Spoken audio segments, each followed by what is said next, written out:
విదేశాలకి ఎగుమతులు ఈ ఎగుమతులకు సంబంధించినటువంటి దాంట్లో మన దేశం నుంచి ఏ ఏ రాష్ట్రాలు ఏ స్థాయిలో చేస్తున్నాయంటే ఆంధ్రప్రదేశ్ వచ్చేటప్పటికి 6వ స్థానంలో ఉంది. Gujarat $106.2 billion, Maharashtra $59.3 billion, Tamil Nadu $46.5 billion, Karnataka $27.1 billion, Uttar Pradesh $19.7 billion, Andhra Pradesh $18.6 billion, Telangana $17.3 billion, Haryana $17.1 billion,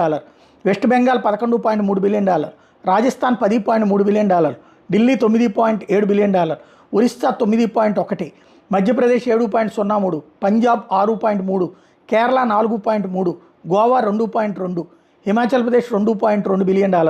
Chhattisgarh 1.9, Bihar 1.87, Jharkhand 1.79, Uttarakhand 1.54, Assam 505.09 million, Jammu and Kashmir 200